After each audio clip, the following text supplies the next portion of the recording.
कोनो हासो किमानंदो नित्यं पज्जलिते सति अंधकारे नवो नंधा पदीपं न गवेसथ। संपूर्ण जगाला ज्यांनी सुख शांती मानवता तथा दुःख मुक्तीचा आर्य संदेश दिला असे ते दुःख मुक्तीचे मार्गदाता दुःख मुक्त महामानव महान कारुणिक तथागत भगवान सम्यक संबुद्ध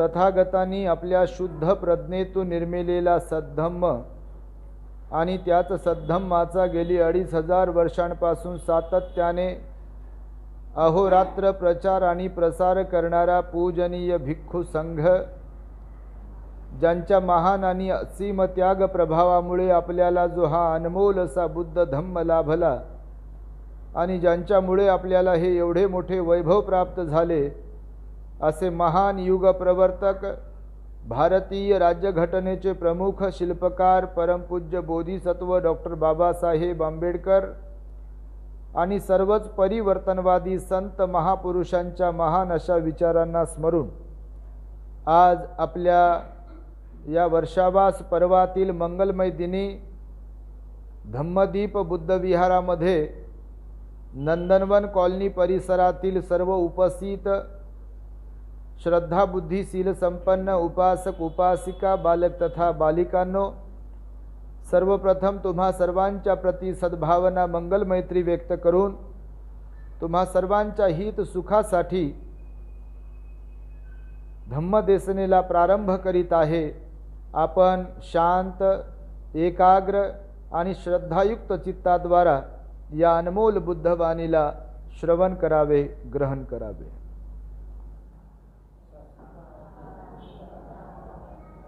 आपण 2-3 दिवसांपासून 10 पारमितांचा अभ्यास करीत आहोत। भगवान बुद्धांनी 2600 वर्षांपूर्वी मानवी जीवनाला पूर्णत्वाकडे घेऊन जाण्यासाठी अर्थात दुःख मुक्तीकडे घेऊन जाण्यासाठी किंबहुना बुद्ध बनण्यासाठी ज्या आवश्यक असलेल्या 10 पारमिता सांगितलेल्या आहेत त्या संदर्भात आपण चर्चा करणार आहोत। भगवान बुद्ध म्हणाले, मनुष्य जन्म हा जो आहे तो दुर्लभ आहे।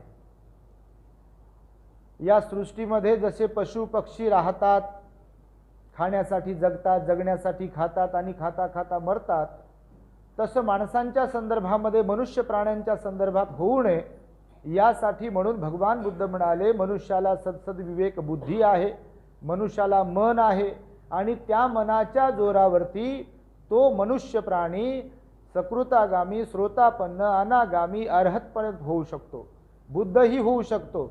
आणि त्यासाठी म्हणून भगवंतांनी हा धम्माचा मार्ग सांगितलेला आहे। आपण दान कथा पाहिली, सील कथा पाहिली, नैष्कर्म्य एक पारमिता आहे।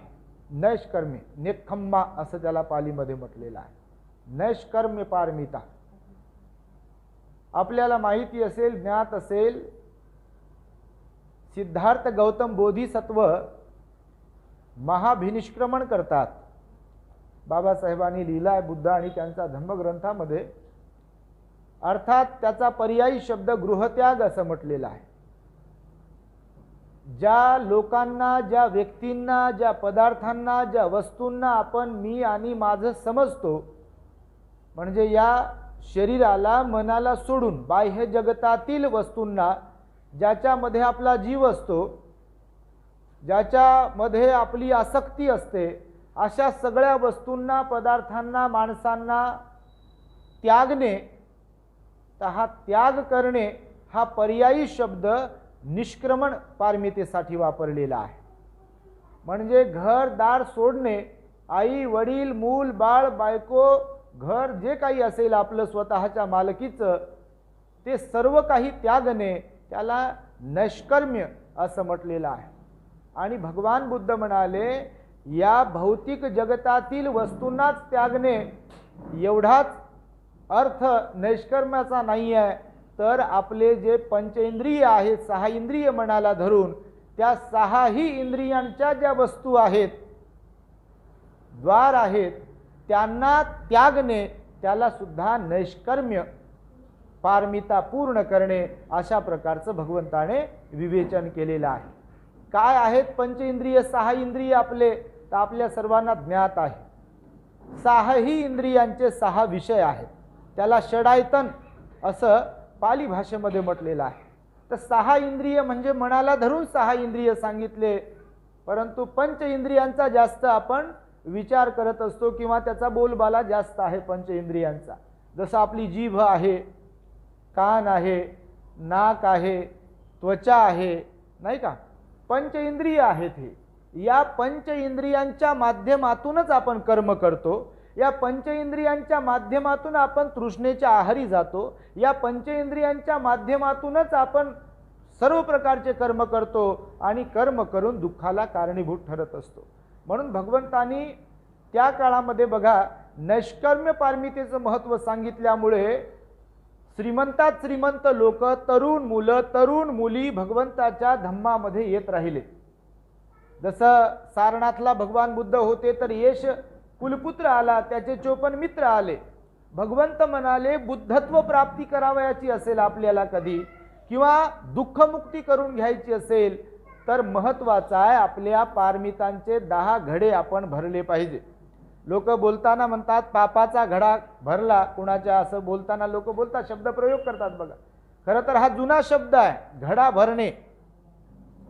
तर घडे कशाला म्हटलं होतं त्या काळामध्ये, तर या पारमितेंच्या शब्दांना घडे म्हटलेला आहे. म्हणजे दान पारमितेचा घडा, सील पारमितेचा घडा, नैष्कर्म्य पारमितेचा घडा, उपेक्षा पारमितेचा घडा, सत्य, असं एकूण 10 पारमितेंचे घडे भरणे.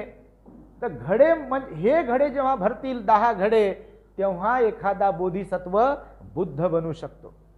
बाबासाहेब लिहितात हे 10 घडे जेव्हा आपण भरू, शीलामध्ये जेव्हा परिपूर्ण बनू, दानामध्ये जेव्हा परिपूर्ण बनू, नैष्कर्म्य पारमितेमध्ये जेव्हा परिपूर्ण बनू आणि एकंदरीत 10 पारमितांमध्ये आपण जेव्हा परिपूर्ण बनू, तेव्हा आपण कधीतरी बुद्ध बनू शकतो असं भगवंताचं वचन आहे. तेव्हा नैष्कर्म्य पारमिता जी आहे ती अत्यंत महत्त्वाची आहे.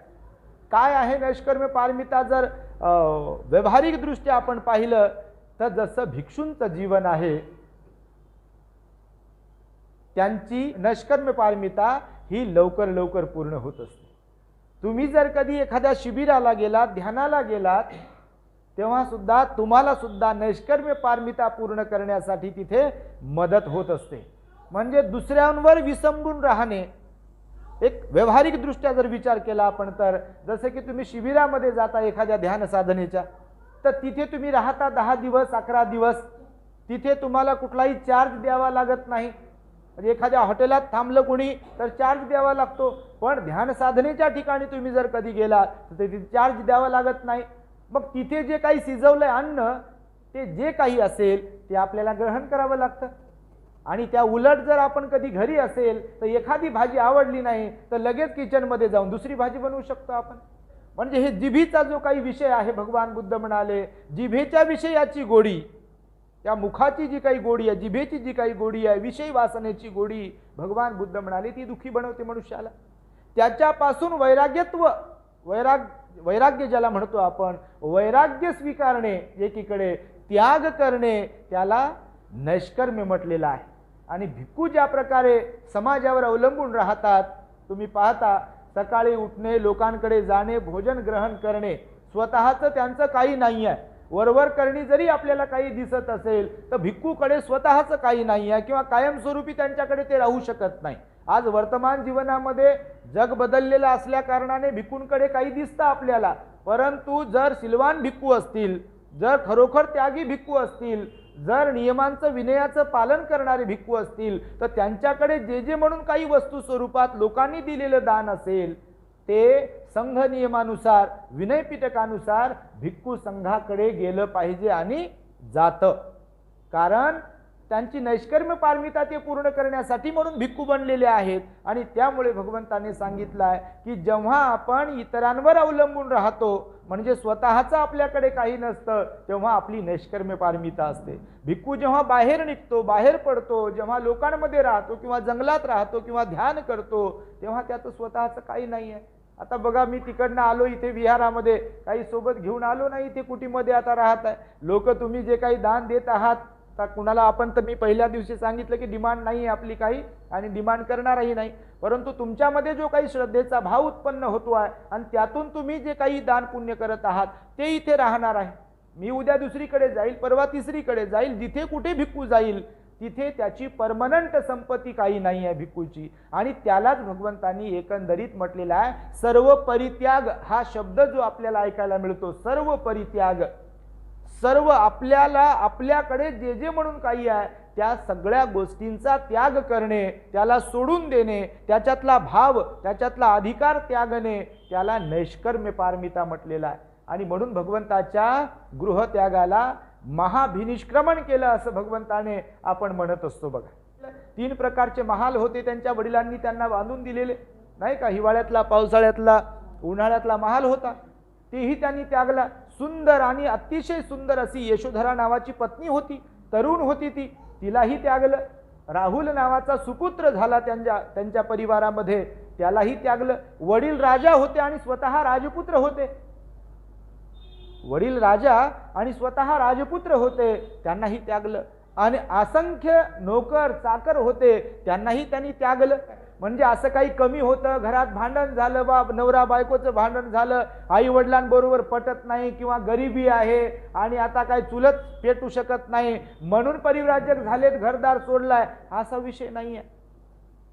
तर हे सर्व काही त्यागणे ज्याला म्हणतात त्याला नैष्कर्म्य पारमिता म्हटलेला आहे। आणि भगवंतांनी म्हटलेलं आहे की हे भौतिक दृष्ट्या जे काही आपल्या वाट्याला आलंय त्याला तर त्यागलंच पाहिजे, परंतु त्याशिवाय हे पंच इंद्रियांच्या संदर्भात जे मी तुम्हाला सांगितलं की जिभेचा रस, नाकाने गंध, कानाने शब्द आणि या त्वचेने स्पर्श, डोळ्याने रूप पाहतो, हे 5 इंद्रिय आहेत। आणि या 5 इंद्रियांचा प्रमुख जो आहे ते म्हणजे मन आहे। ह्या 5 इंद्रियांचं रिमोट कंट्रोल मन आहे।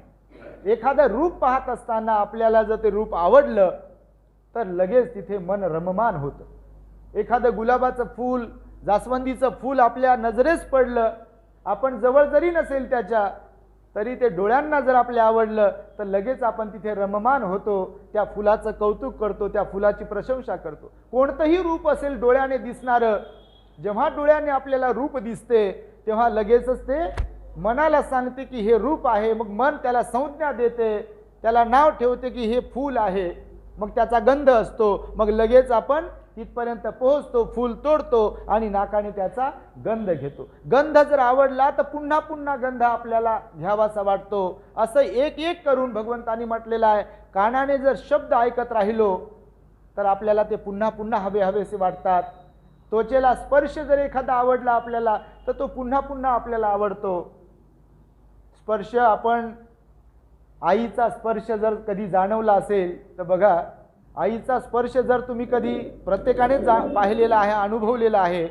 आईचा जो हात असतो, लहान लेकरू जेव्हा झोपते तेव्हा त्याच्या डोक्यावर जर हात ठेवला, पोटावर जर हात ठेवला, त्याला जर तुम्ही असं थापटलं तर त्याला त्यातून मायेची ऊब मिळते, त्याला त्यातून मायेची ऊब मिळते। तो जो स्पर्श आहे आईच्या करुणेचा स्पर्श आहे, तो स्पर्श जो आहे तो आईचा स्पर्श, आईच्या करुणेचा स्पर्श। आणि त्यामुळे भगवंतांनी पंच इंद्रियांच्या बद्दलचे जे विषय सांगितले, एकदा श्रावस्थित भगवान बुद्ध राहत होते आणि भिक्खू संघाला भगवान बुद्धांनी सांगताना सांगितलेलं आहे की आपल्याला दुःखी बनवणारं जर कोण आहे तर हे पंच इंद्रिय आहे। काम भोगामध्ये आपल्याला ते रमवतात।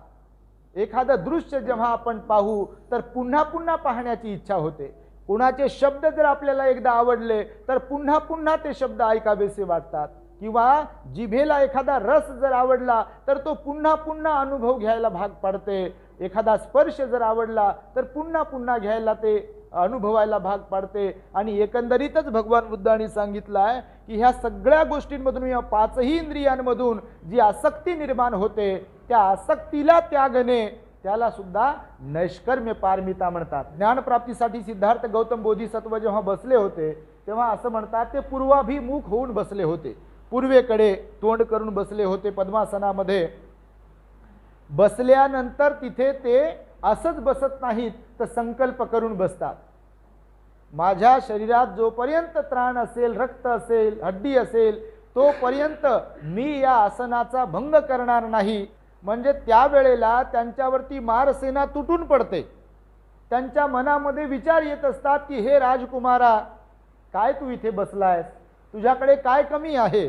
तू स्वतः राजकुमार आहेस, तुझ्याकडे धन आहे, दौलत आहे, श्रीमंती आहे, नोकर चाकर, आई वडील आहे, पत्नी आहे, मुलगा आहे, आणि तू इथे काय करतो आहे? तर भगवंताने सांगितलं की नैष्कर्म पारमिता म्हणजे आपल्याकडे जे जे म्हणून काही आहे त्याला त्यागणे, त्याला नैष्कर्म्य म्हटलेलं आहे। तुमच्याकडून सुद्धा आता सध्या तुमची ही जी वेळ आहे विहारात येण्यासाठीची, मग ध्यान करण्यासाठी येण्याची वेळ असेल किंवा प्रवचन उपदेश ऐकण्यासाठी येण्याची वेळ असेल, अगदी छोटासा अंश याच्यामध्ये सुद्धा नैष्कर्म्य पारमितेचा आहे। तुमच्या शिवाय जे लोक घरामध्ये बसलेले आहेत तर त्यांचा टीव्ही मध्ये तरी जीव आहे, त्यांचा लेकरांमध्ये तरी जीव आहे, त्यांचा कशा ना कशामध्ये जीव आहे। तुमचा एका तासासाठी का होईना तुम्ही नैष्कर्म्य पारमितेचा घडा भरण्यास प्रारंभ करीत आहात विहारात येऊन। ही सुद्धा नैष्कर्म्य पारमिता आहे। आणि त्यामुळे भगवंताच्या काळामध्ये असंख्य लोक होऊन गेले ज्यांनी नैष्कर्म्य पारमिता पूर्ण करण्याचा सातत्याने प्रयत्न केलेला आहे। आपण देखील नैष्कर्म्य पारमिता पूर्ण करण्याचा प्रयत्न केला पाहिजे। तुम्हाला भिक्खू बनण्याची इच्छा होणार नाही म्हणजे या जन्मामध्ये, पण तुम्ही जर कधी घर गृहस्थीचं जे जीवन आहे की ज्याच्यामध्ये जीव अटकतो, जसं मी सांगितलं त्या दिवशी की मरताना मुलगी पाहू दे, मुलगा पाहू दे, नातू पाहू दे, धन पाहू दे, हे पाहू दे, ते पाहू दे, असं जे वाटते तर मन आपलं गुंतलेलं असते। तर भगवंतांनी सांगितलेलं आहे की म्हणून जर आपण गृहत्याग केला तर आपली नैष्कर्म्य पारमिता पूर्ण होऊ शकते। अदरवाईज आपण जेवढं चिपकू राहू तेवढं आपण दुःखाकडे वाटचाल करत असतो। कारण भगवंतांनी या मानवी जीवनाची हकीकत जी सांगितली आहे त्या हकीकतमध्ये मधल्या जीवनाला जर आपण पाहिलं तर भगवान बुद्ध म्हणतात हकीकतमध्ये तर कायमस्वरूपी काहीच नाही आहे, अनेक येतात आणि जातात आपल्यासारखे लोक। त्यामुळे भगवंतांनी म्हटलेलं आहे की बुद्धत्व प्राप्तीकडे तुम्हाला जर वाटचाल करायची आहे, दुःख मुक्तीकडे जर तुम्हाला वाटचाल करायची आहे, अरहंत पद प्राप्तीसाठी तुम्हाला वाटचाल करायची असेल तर तुम्हाला ह्या सगळ्या गोष्टींपासून अलिप्त होण्याचा प्रयत्न करावा लागेल। काही लोक पाहता अत्यंत जीव असतो घरच्या लोकांमध्ये, खूपच जीव असतो, कुठे बाहेर राहू शकत नाही म्हणतात। आता आमच्या भंतेजीने आम्हाला विचारलं, तुम्ही आता तिकडे गेले तर तुम्हाला झोप येते का? तर ते मानसिकतेत फरक असतो ना, म्हणजे ज्याने लग्न काही कार्य केलंच नाही, मूलबाळ नाही, त्यांची एक मानसिकता असते वेगळी, आणि जे घर गृहस्थी वाले आहेत किंवा तिथून आलेले आहेत त्यांची एक वेगळी मानसिकता असते। अभ्यासानुसार हे आपल्याला समजू शकते।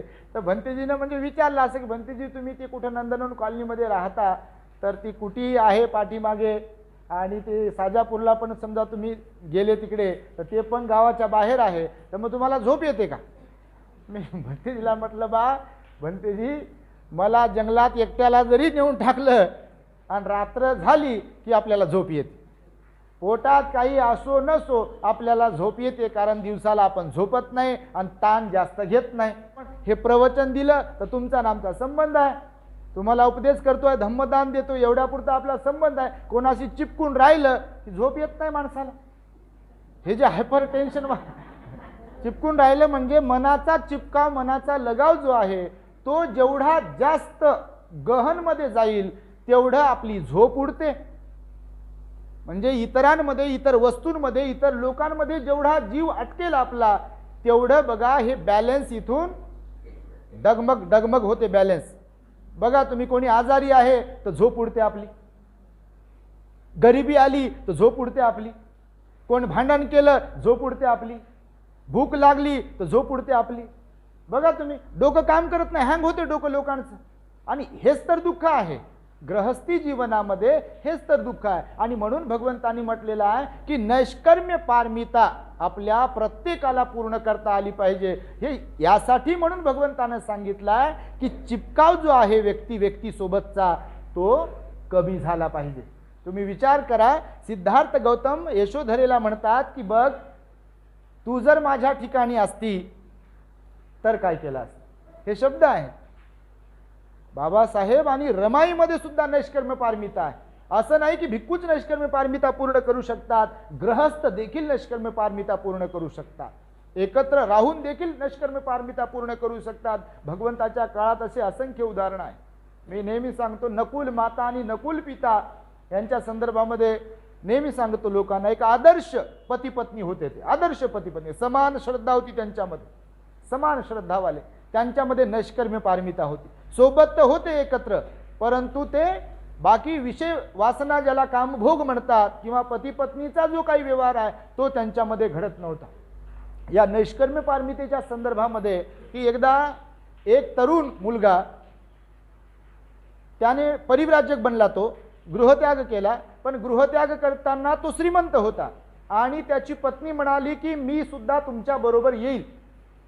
ती पण परिव्राजक बनली आणि मग जाऊन एका जंगलामध्ये राहत होते. ते जंगलामध्ये राहत असताना नंतर पुन्हा जंगलातून गावात आले आणि गावात राजाच्या उद्यानामध्ये दोघे जण राहत होते. एका झाडाखाली ते मुलगा राहत होता आणि दुसऱ्या झाडाखाली थोड्या अंतरावर त्याची पत्नी राहत होती. दोघेही अतिशय सुंदर होते सौंदर्याने, शारीरिक सौंदर्य दोघांनाही होतं.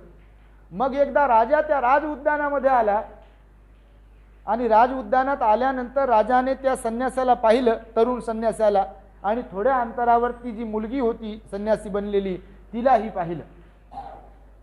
मग या संन्यासाला विचारलं की तुम्ही कोण आहे. राजाने विचारलं. तो म्हणाला मी की तपस्वी आहे, संन्यासी आहे.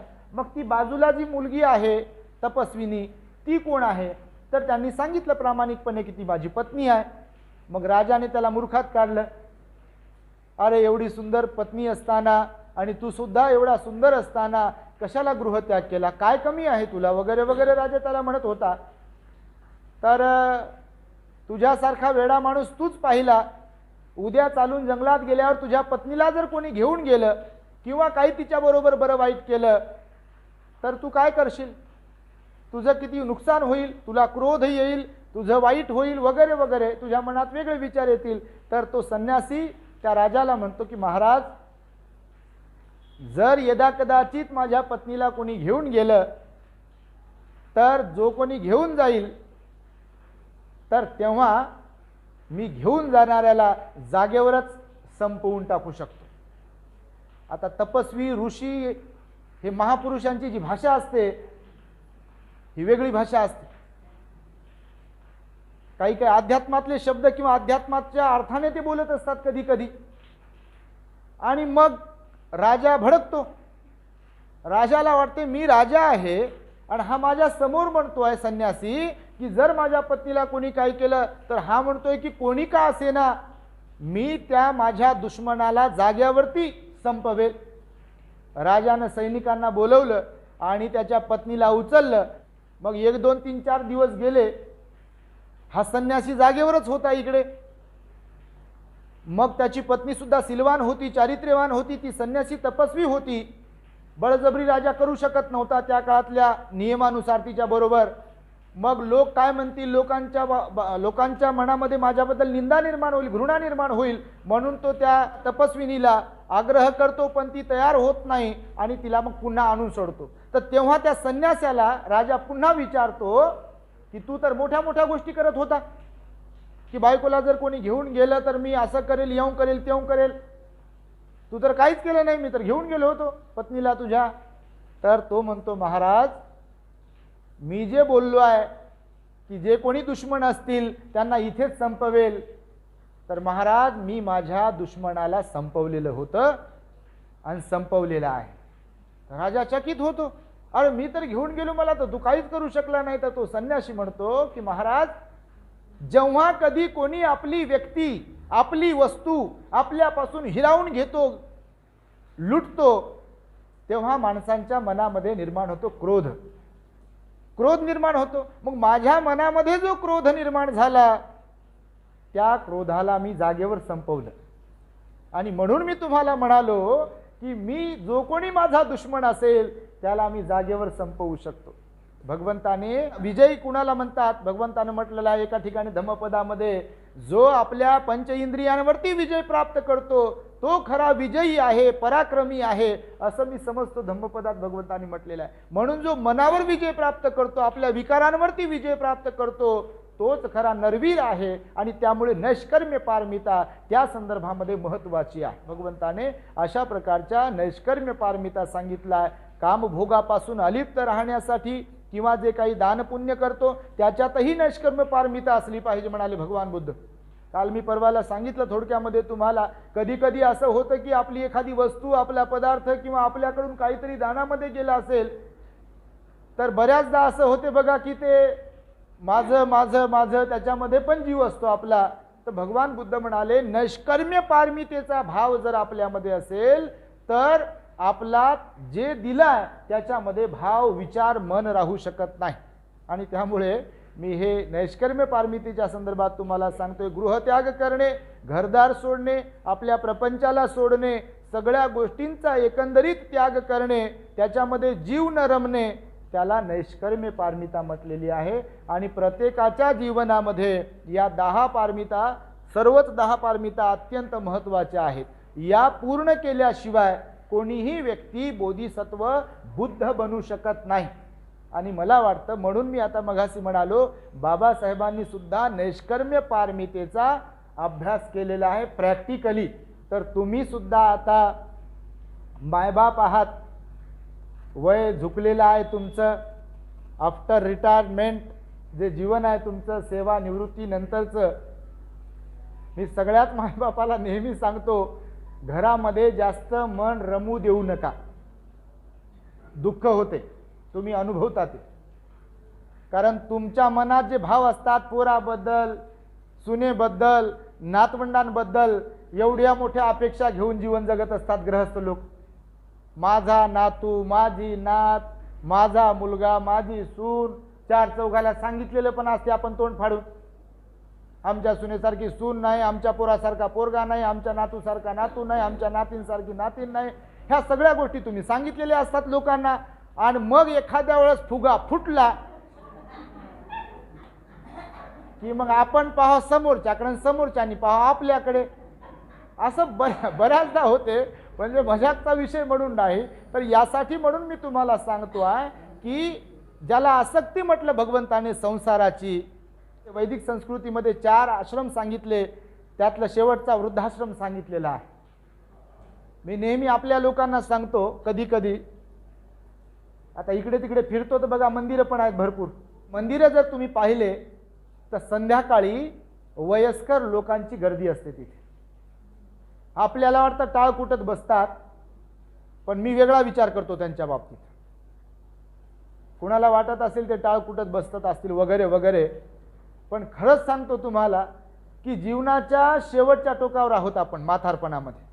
त्यावेळेसही सल्ले देत राहणं घरात.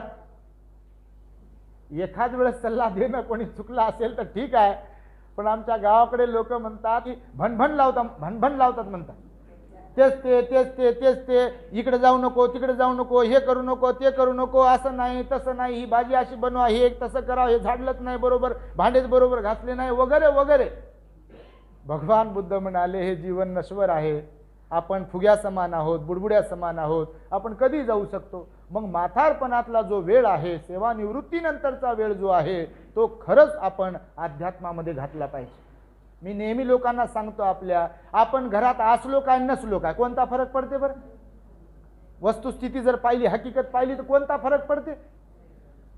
सुनेला काय न्यायचं असेल तर घेऊन जाते ती कधी, पण त्याला काय विषय आहे? समजा एक सांगतो तुम्हाला, मायबाप म्हणून सांगतो, म्हणजे फार लोकांना याच्याबद्दल लय डाऊट लोकांना की बाबा ते घेऊन जाते का काय. दुसरा डाऊट असा आहे की आपल्या माघारी कोणी येऊन फितवते की काय. आता या गोष्टीचा थोडासा विचार केला आपण विस्तारानं, तर आपण काय कायम नाही, उद्या बटन दबलं कोण कोण येऊन फितवेल त्याची काय गॅरंटी आपल्याला. समजा कोणी फितवणारा असेल तर फितवतील, ते त्यांचं कर्म आहे. आणि फितवून घेणारे स्वतः जर असतील कोणी तर फितवून घेणारे आपल्याशिवाय थांबत नाहीत. कोणतीही गोष्ट आपल्या वाचून राहत नाही. आणि म्हणून भगवंतानेही नैष्कर्म्य पारमिता सांगितली आहे. तर गृहस्थाश्रम जीवन जगत असताना, किमान वृद्धाश्रमामध्ये राहत असताना आपण ध्यानाच्या नादी लागलं पाहिजे, ध्यान करत राहिलं पाहिजे, आपण धर्माचं आचरण करत राहिलं पाहिजे, ग्रंथ वाचत राहिले पाहिजे, विहारात जात राहिलो पाहिजे, कुठेतरी बाहेर फिरायला गेलो पाहिजे. जसं लोक थायलंडला जातात, श्रीलंकेला जातात, बुद्धगयेला जातात, अशा काही ठिकाणी गेलो पाहिजे. घर आपलंच, पोरगा आपलाच, टीव्ही आपलाच, पलंग आपलाच, रिमोट आपला, तिजोरी आपली, पण तिथंच राहू लागल्यामुळं आता ते तरुणच असतात. मग तो मुलगा असेल, मुलगी असेल, कसंच करावं म्हणतात म्हातारीला, कसंच करावं म्हाताऱ्याला. आणि आमच्याकडे कंप्लेंट येतात हो, तुम्हाला सांगतो, म्हणजे असंच नाही म्हणत आहे मी, कंप्लेंट येतात. म्हणते जी असे काहीतरी उपदेश करत राहा जेणेकरून मायनं बापानं म्हाताऱ्या माणसानं थोडंसं घराच्या बाहेर थांबलं पाहिजे, विहारातही गेलं पाहिजे, कुठेतरी गेलं पाहिजे. तुम्हालाही त्यांची मनीषा सांगतो मी, कारण विचारांमध्ये फरक असतो, विचारांमध्ये फरक असतो. तुमच्यामध्ये मायबाप म्हणून जरी त्यांच्याप्रती जिव्हाळा असतो, तुम्हाला वाटतं खरं की नुकसान होऊ नये किंवा चुकू नये किंवा काय जे काय असेल ते हित झालं पाहिजे वगैरे वगैरे. आताच्या पोरापोरींना हित वाटत नाही. आणि आपल्याला म्हातारपणापर्यंत वाटतं की ब्रश 6 महिने आपण वापरला पाहिजे, टूथब्रश 6 महिने वापरला पाहिजे असं तुम्हाला वाटत असेल. पण पोरगान पोरगी म्हणते आपण श्रीमंत आहे, 2 महिन्यात एका 15 दिवसात बदलला पाहिजे. आता तो त्यांचा विचार झाला आणि तो खरा विचार असते. आता पैसा सगळ्या गोष्टी आहेत नाही का. पोराला वाटते घर पैसा आला, घर दुसरं बनवलं पाहिजे आपण, आता हे जुनं झालं, तर तो त्याचा विचार आहे पैसा आहे सगळ्या. आपल्याला वाटतं नाही हे विकू नये, असंच ठेवा आपल्याला नाही का. 2चे 4 करावं, 4चे 6 करावं, करता करता बटन दबते आपलं. आणि म्हणून भगवंताने सांगितलेलं आहे. भगवंताच्या काळामध्ये बघा, तेव्हा म्हातारे लोकही भिक्खू बनत होते, भिक्खुनी पण बनत होत्या आणि तरुणही बनत होते. त्यामुळे म्हणून मी नैष्कर्म्य पारमितेच्या संदर्भामध्ये तुम्हाला मुद्दा म्हणून हे सांगतो आहे की घरामध्ये जास्त खरंच जीव ठेवू नका. प्रेम करा सर्वांवरती, घरातल्या लोकांवर प्रेम करा, त्यांना जीव लावा, त्यांना जे काही तुमच्याकडून अपेक्षित आहे ते करा. परंतु एवढी गाठ पक्की बांधू नका की वेळ प्रसंग आल्यावर आपल्याला सुटणार नाही. वेळ प्रसंग आल्यावर सुटतच नाही हो. एवढे लोक भावनिक होऊन जगतात. कधी कधी पाहतो भगवंताचा धम्म तर असा आहे की भगवान म्हणाले जीवन हे अनित्य आहे, नश्वर आहे, क्षणभंगूर आहे, आपण सर्वजण मरते आहोत, प्रत्येकाला वियोग आहे. आई मुलांना सोडून जाणार आहे, कधी कधी मुलं आईला सोडून जाणार आहे, बाप कधी आपल्याला सोडून जाणार आहे, तर बहीण कधी भाऊ, तर कधी कोण कधी आपल्याला सोडून जाणार. काही लोक असे आहेत की एकटेच जीवन जगतात. काही लोकांना मूलबाळ नाही, काही लोकांचा एकुलता एक मुलगा गेला, काही लोक श्रीमंत होते पण आता कंगाल आहेत. मागे मी सांगितलं की ते मुंबईला घडलेली घटना की एकुलता एक मुलगा, त्या माऊलीनं नवरा गेल्यानंतर मोठा केला, त्याला श्रीमंत त्याला नोकरीला लावलं, पायलट बनला, तो लंडनमध्ये वेल सेटल झाला, माघारीच बायको केली, लेकरं झाले, घर घेतलं, म्हातारीला माहीत नाही. 18 महिन्यानंतर तो मुंबईमध्ये काही डॉक्युमेंट्स घेण्यासाठी, कागदपत्र घेण्यासाठी म्हणून त्याला घरी यावं लागलं. व्हॉट्सअपवर 18 महिन्यापूर्वी आईबरोबर त्याचं बोलणं झालं होतं. 18 महिन्यानंतर डॉक्युमेंट्स काहीतरी आवश्यक होते म्हणून तो घरी त्याला यावं लागलं. मुंबईमध्ये वर्सोवा म्हणून आहे, गोरेगावला आपलं विहार आहे, त्याच्या बाजूलाच वर्सोवा आहे. तर मग तिथे जेव्हा मुलगा आला तर आई मरून पडली होती हकीकतमध्ये. हे कुणाच्या वाट्याला येऊ नये, परंतु प्रत्येकाला असं वाटतं की हे पोरं माझेच आहेत. वेळ प्रसंग आल्यावर तुम्हाला मी सांगतोय, भगवंताची वाणी आहे, इथे कोणीच कोणाचं नाही. कर्माशिवाय, कर्म सिद्धांत जो सांगितला भगवंताचं वचन आहे, कर्मच दायाद आहेत, कर्मच वारसा आहेत, कर्मच मायबाप आहेत, कर्मच बहीण भाऊ आहेत आणि कर्मच आपलं गुरु आहेत. भगवान बुद्ध म्हणाले इथे कोणी आपलं नाही, सांगण्यापुरतं इथे आपलं कोणी आहे. म्हणून ही नैष्कर्म्य पारमिता आपण या मानवी जीवनामध्ये पाळण्याचा प्रयत्न केला पाहिजे. जर नैष्कर्म्य पारमिता पाळण्याचा प्रयत्न केला तर यदा कदाचित पुढच्या जीवनात तुम्हाला सुद्धा भिक्खू किंवा भिक्खुनी बनता येईल.